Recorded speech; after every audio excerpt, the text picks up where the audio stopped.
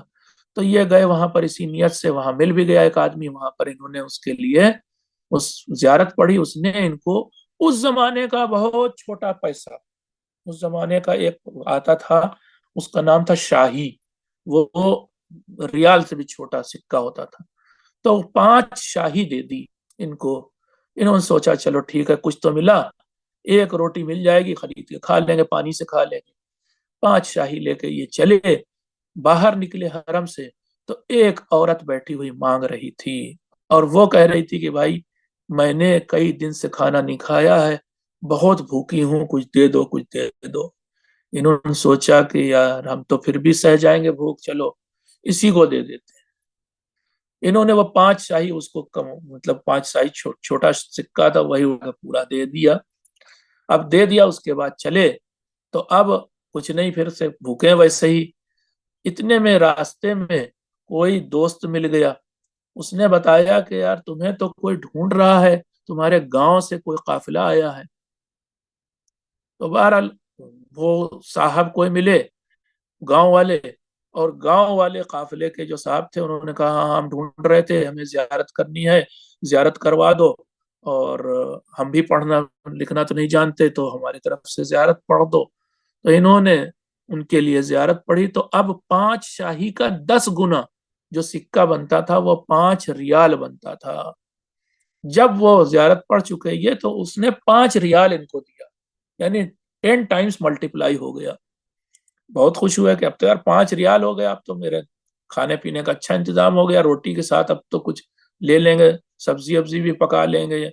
تو یہ خوش ہو کے چلے، لے کر کے پھر کوئی مل گیا مانگنے والا، اور پھر اس کی بڑی بری حالت، اور پھر انہوں نے وہ 5 ریال بھی اسے دے دیا، ٹھیک ہے، اور 5 ریال دے دیا۔ اب جو ہے وہ ایسے ہی، پھر یاد نہیں مجھے کہ کیا ہوا، کہ کوئی اور ملا اور اس نے اطلاع دی کہ بھائی پتہ نہیں کتاب تمہاری جو ہے وہ تم نے ہم کو دی تھی بیچنے کے لیے، تو ہم نے کتاب بیچ دی، تو تمہارے جو ہے وہ اتنے پیسے مثلا تمہیں مل گئے، یا کسی نے گفٹ دیا، یاد نہیں، بہرحال اس 5 ریال کا 10 گنا پھر سے انہیں 5 تومان مل گیا۔ 5 تومان ملا تو اب تو یہ خوش ہوا کہ اب تو کئی دن کا انتظام ہو گیا میرا، اب کھائیں پیئیں گے، آرام سے رہیں گے۔ دیکھو اللہ نے اس کو بھی 10 ٹائمز ملٹیپلائی کر دیا۔ یہ 5 تومان لے کے چلے، تو وہ 5 تومان کو بھی مانگنے والا مل گیا، اور یہ سچا قصہ ہے سب۔ اور 5 تومان انہوں نے وہ بھی ہمت کی، یہی تو بات تھی، دیکھیے یہی متقی لوگ ہیں، انہوں نے وہ بھی دے دیا، وہ دے دیا۔ تو اب کی بار ان کو 50 تومان ملا، جو ان کے مہینے بھر سے بھی زیادہ کا خرچہ نکل آتا، اور اس بار جو ہے اب کوئی مانگنے والا بھی نہیں ملا۔ تو 50 تومان 10 ٹائمز اس کا ہو گیا پھر سے اور یہ ان کو ملا۔ یہ واقعہ بتاتا ہے کہ جو متقی پرہیزگار لوگ ہیں، جیسے آغا مشکینی تھے، یہ لوگ اللہ پر بھروسہ کرتے تھے۔ تو عام عالم دین کی میں بات کہہ رہا ہوں، آیت اللہ مشکینی کی۔ آپ سوچیں جناب سلمان و بوذر و قمبر کا کیا توکل کا کیا عالم ہوگا، اور اسی طرح سے مولا علی علیہ السلام کے اللہ پر توکل کا، بھروسے پر کا کیا عالم ہوگا۔ یہ آپ نے اگر سن لیا ہو تو اب میں آپ کو ایک بہترین سی شیرین سی حدیث سنانے جا رہا ہوں۔ بڑی زبردست حدیث ہے، مجھے بہت اچھی لگی تھی جب میں نے نہج البلاغہ میں پہلی بار اسے دیکھا تھا۔ اور وہ حدیث کیا ہے؟ حضرت نے یعنی امیر المومنین علیہ السلام نے باقاعدہ لکھ کر کے اپنا وصیت نامہ امام حسن کو دیا، ٹھیک ہے، لکھا ہوا اپنا وصیت نامہ اپنے بیٹے امام حسن کو کیا، بڑے بیٹے کو وصیت کی۔ اس وصیت میں امام نے کیا لکھا؟ بڑی لمبی وصیت ہے، یہ لیٹر نمبر 31 ہے نہج البلاغہ میں۔ اس میں ایک جگہ پر فرماتے ہیں وَعَلَمْ، اے میرے بیٹے جان لو، اے حسن تم جان لو، ان امامک طریقا ذا مسافت بعیدہ، جان لو کہ تمہارے سامنے ایک بہت لمبا راستہ ہے۔ کون سا راستہ؟ آخرت تک جانے کا۔ کون سا راستہ؟ قیامت کے دن تک پہنچنے کا۔ وَمَشَقَّةٍ شَدِیدَةٍ، اور یہ راستہ بہت دشواری بھرا ہے، بہت سنگلاخ وادی سے گزرنا ہے، اوبڑ کھاوڑ سب کچھ، یعنی بہت مشکل سے گزر پاؤ گے اس راستے سے، اور لمبا بھی ہے راستہ، دشوار بھی ہے، مشکل بھی ہے۔ انَّهُ لَا غِنَى بِكَ فِيهَا عَنْ حُسْنِ الْاِرْتِيَادِ، اس راستے پر تم نہیں چل پاؤ گے، صرف ایک صورت میں چل پاؤ گے کہ تم اپنے ساتھ کچھ توشہ راہ لے لو۔ توشہ راہ کیا ہوتا ہے؟ وہ جو کھانا ہم لوگ لے کے چلتے ہیں نا سفر میں ساتھ میں، اس کو توشہ بولتے ہیں فارسی میں، عربی میں کہتے ہیں زاد۔ تو اگر اپنے ساتھ زاد لوگے یا توشہ لوگے تبھی اس راستے پر چل پاؤ گے۔ بہت لمبا راستہ اور بہت ہی جو آخرت تک لے جاتا ہے۔ تو جب تم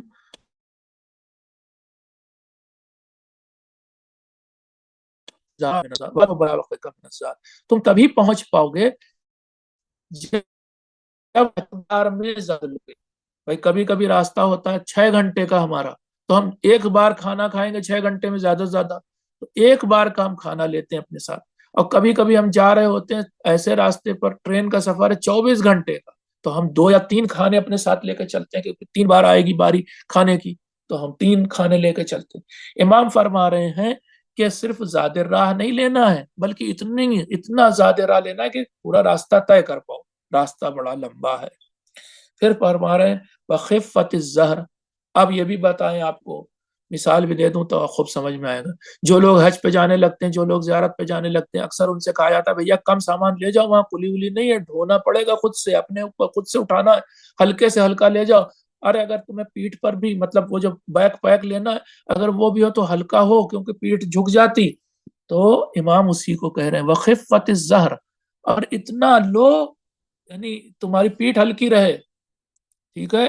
سامان اگر دیکھیے یہ تو کھانا ہے، کھانا الگ ہے ذات، سامان جو تم لے رہے ہو وہ ایسا سامان لو جو پیٹھ بہت ہلکی رہے۔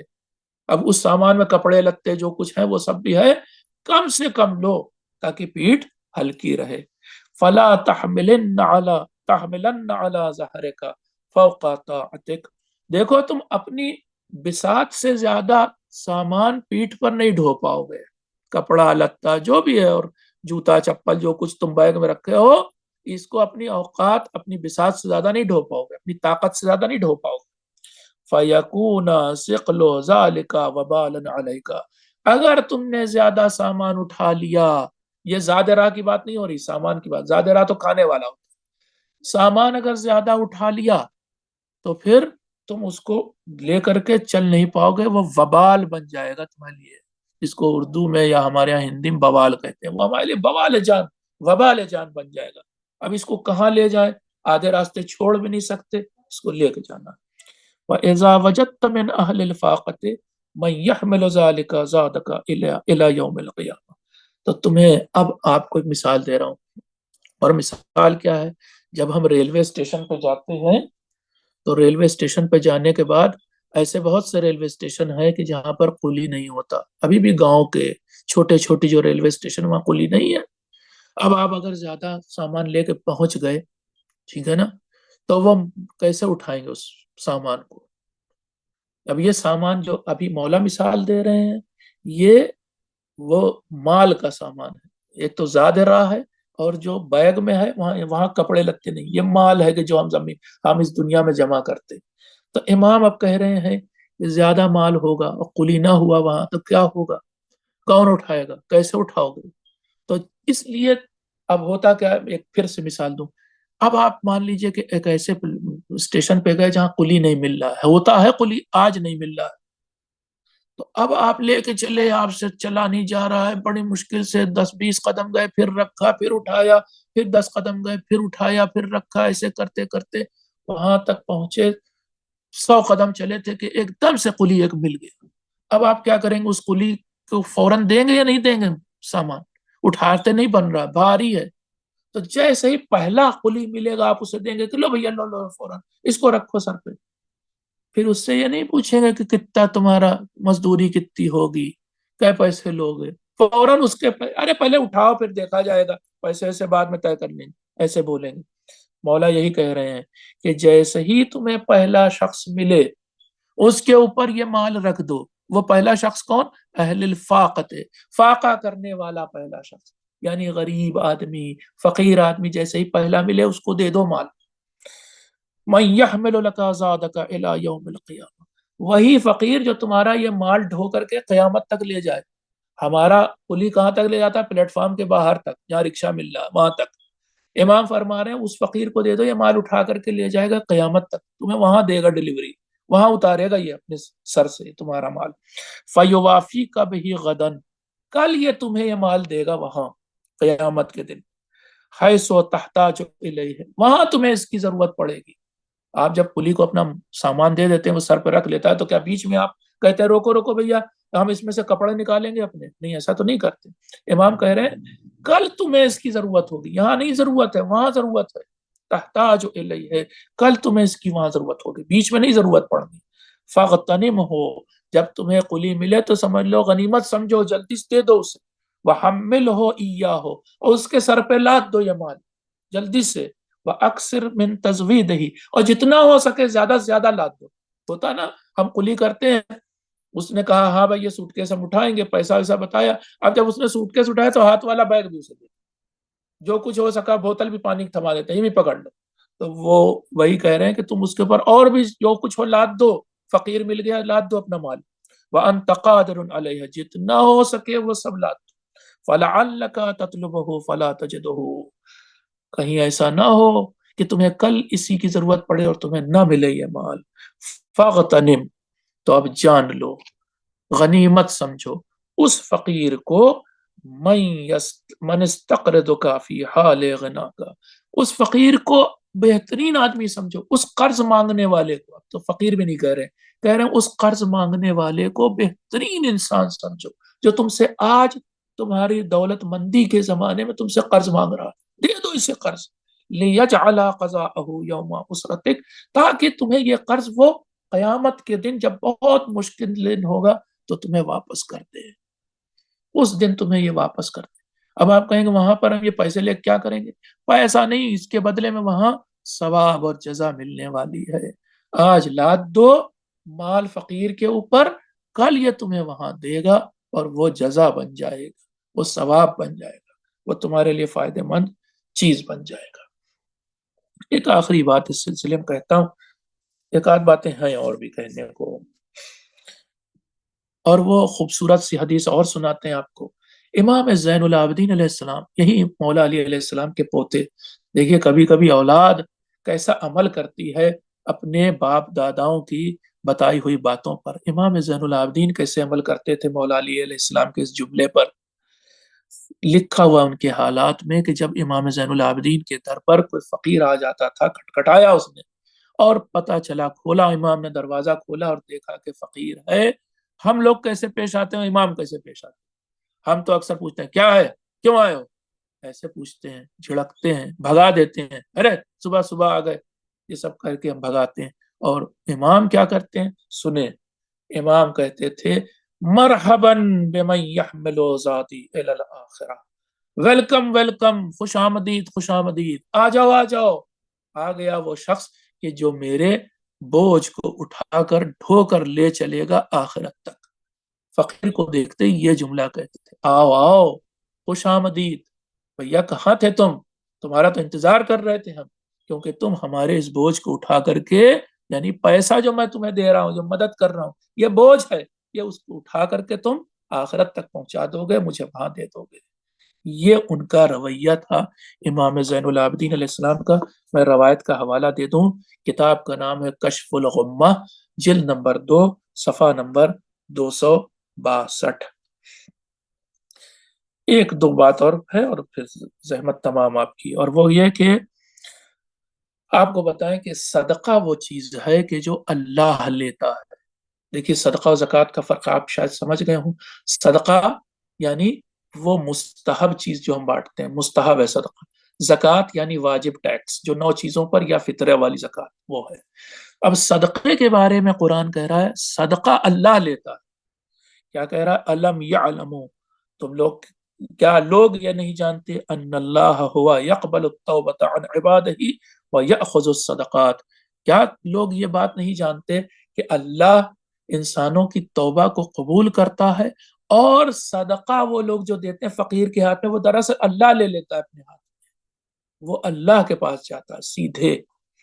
لیکن جب زکوٰۃ کی بات آئی یعنی واجب ٹیکس، تو واجب ٹیکس کے لیے قرآن میں آیت آئی خذ من اموالہم صدقۃ تطہرہم وتزکیہم بہا، اے پیغمبر آپ لیجئے ان سے زکوٰۃ، اب اللہ نہیں لے رہا ہے، اے پیغمبر آپ ان سے زکوٰۃ لے لیجئے اور ان کو پاک کر دیجئے، اندر سے بھی اور باہر سے، یعنی باہر کا مطلب یہ جو ہمارے اوپر لگی نجاسات ہیں یہ بھی پاک ہو جاتی ہے، اور ہماری روح بھی اندر سے پاک ہو جاتی جب ہم زکوٰۃ دیتے ہیں۔ مگر زکوٰۃ کے لیے اللہ نے کہا پیغمبر لیں گے، صدقہ خود اللہ لیتا ہے آ کر کے، یہ بہت بڑی بات ہے۔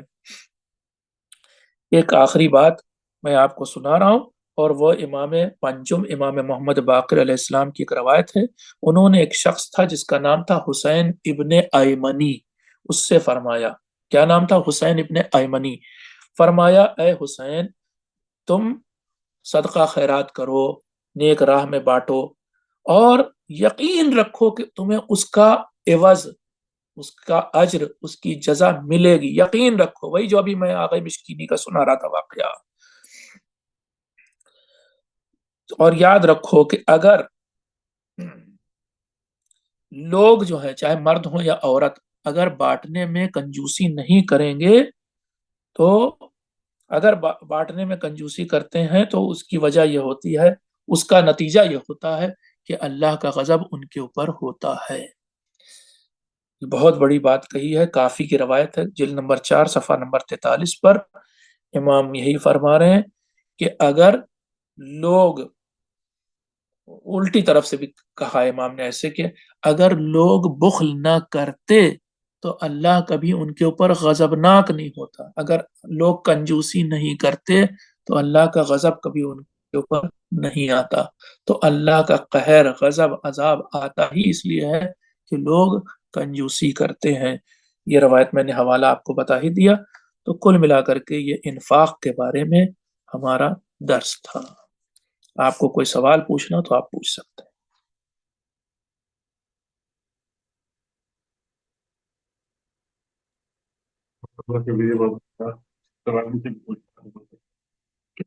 جی جناب، السلام علیکم۔ وعلیکم السلام۔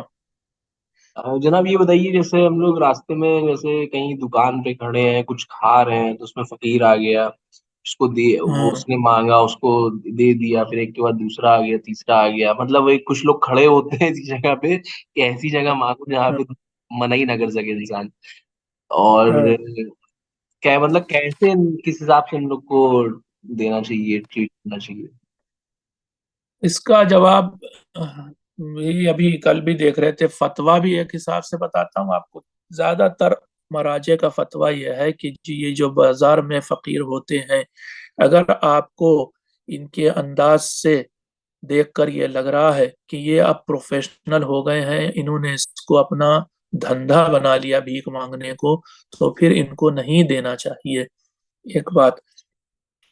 دوسری طرف سے اگر آپ کو یہ ڈاؤٹ ہو رہا ہے کہ یعنی یعنی پروفیشنل بن گیا یا نہیں، تو مطلب واقعا ہو سکتا ہے ضرورت مند ہو، تو آپ اگر ہو سکتا ہے تو اسے دیں، اگر نہیں بھی دے سکتے تو اتنا ضرور کریں کہ اس کو جھڑکیں نہیں، اس سے برے ڈھنگ سے بات نہیں کریں، بلکہ اس سے معذرت کر لیں۔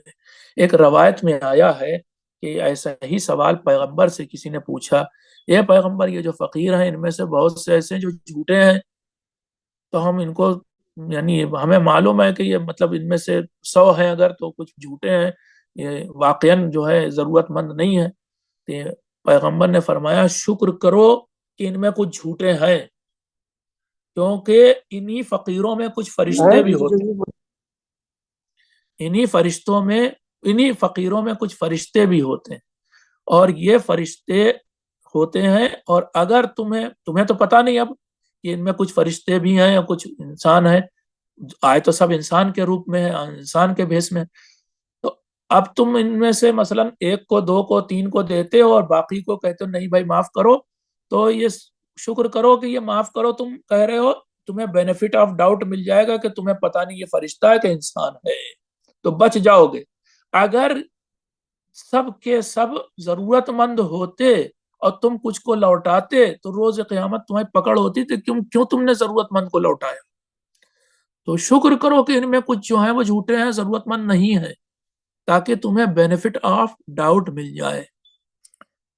تو یہ ہے، میں نے بتا دی دونوں بات، فتویٰ والا بھی کہ اگر آپ کو لگ رہا ہے کہ یہ پروفیشنل ہے، مانگنے پہ جٹ گئے ہیں یا دھندا بنا لیا ہے اور اب جو ہے مطلب یہ کام نہیں کریں گے، مزدوری نہیں کریں گے، محنت نہیں کریں گے، ایسا کرنے جا رہے ہیں، تو آپ نہ دیجیے۔ لیکن اگر آپ کو لگ رہا ہے کہ نہیں ضرورت مند ہے تو دے دیجیے، نہ بھی دے سکیں تو اس سے بہت ہی اچھے ڈھنگ سے آپ کہتے ہیں بھائی معاف کرو، نہیں دے پائیں گے۔ جی، جو اس میں چھوٹے چھوٹے بچے آج کل آ جاتے ہیں، یہ کھلا دیے یہ ہاں، دے آپ دیے۔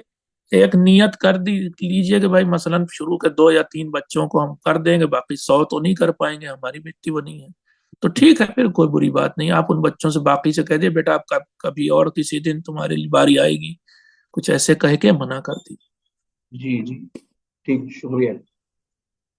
دیجیے۔ جی السلام علیکم، میرا ایک سوال وعلیکم ہے، جیسے فطرے کے کیس میں اب کوئی ہسبینڈ نان سید ہے اور وائف سید ہے، یا پھر وائس ورثہ ہے، اور پھر ان کے بچے ہوئے، تو اس کیس میں فطرہ کس کنڈیشن سے دیا جائے گا؟ ان کو سید کنسیڈر کریں گے یا نان سید کنسیڈر کریں گے؟ ہیڈ آف دی فیملی جو بھی ہوتا ہے، ہیڈ آف دی فیملی وہ اگر سید ہے تو مانا جائے گا فطرہ سید کا، اور ہیڈ آف دی فیملی اگر نان سید ہے تو اس کا فطرہ پورا کا پورا نان سید کا مانا جائے گا، ٹھیک ہے؟ یہ head suppose of, that father said ہے اور مدر نان سید ہے، ٹھیک ہے، اور ہاں تو یا پھر اور کسی ایک کی سارے گھر ڈیتھ ہو والوں گئی کا تو اس میں سارے گھر والوں کا جو ہے وہ سید مانا جائے گا، کیونکہ فادر سید ہے، ہیڈ آف دی فیملی ہے، تو اس کا پورے گھر کا پھر فطرہ سید کا مانا جائے گا۔ ٹھیک ہے، اور اس کیس میں بچوں کو کیا کنسیڈر کریں گے؟ بچے بھی سب کا ملا کر کے سید کا ہو جائے گا، جتنے ڈیپینڈنٹس ہیں اس آدمی پر، جتنے بھی، ان ٹھیک ہے، سب کو بھی سید ہی کا مان لیا جائے گا۔ نکالنے والے کو معیار بنایا جاتا ہے، کون نکال رہا ہے فطرہ، ٹھیک ہے؟ اور اگر اس کا وائس ورثہ ہے تو کیا کریں گے سر؟ تو پھر جو ہے اگر یعنی ہیڈ آف دی فیملی جو فادر ہے وہ غیر سید ہے اور باقی سب سید ہیں، تو پھر فطرہ غیر سید کا مانا جائے گا، کیونکہ نکالنے والا غیر سید۔ ٹھیک ہے، شکریہ۔ جی جناب، ایک سوال اور تھا کہ اس میں جی، یتیم جو بچے مانے جاتے ہیں وہ کہاں تک کی ایج پہ یتیم مانے جاتے ہیں، کب وہ یتیم سے باہر آ جاتے ہیں؟ بالغ ہونے تک، اسلامی حساب سے بالغ ہونے تک، ہاں، البتہ تھوڑی سی ریلیکسڈ، یہ نہیں کہ یعنی 9 سال کی بچی ہے تو بالکل 9 سال کے جو ہاں دن آیا وہی 9 سال کا پورا ہوتے ہی وہ اب نہیں رہی بالغ، نہیں، ریلیکسڈ ہے۔ فلما بلغ اشدہ کا لفظ استعمال کرتا ہے قرآن بہت سی جگہوں پہ، جب ذرا ہاتھ پیر والے ہو جائیں طاقت والے ہو جائیں, کچھ کما سکیں, کچھ کر سکیں, کچھ, ہے نا, تب تک ایسے سمجھ لیں. تو جی بالکل لٹرل 15 اور 9 سال کی ایج نہیں ہے, لیکن اس سے آگے جب وہ ان کا بدن جو ہے وہ ہو جائے, طاقت والا ہو جائے. جی جی جی شکریہ جناب. اوکے. اور کوئی سوال ہے؟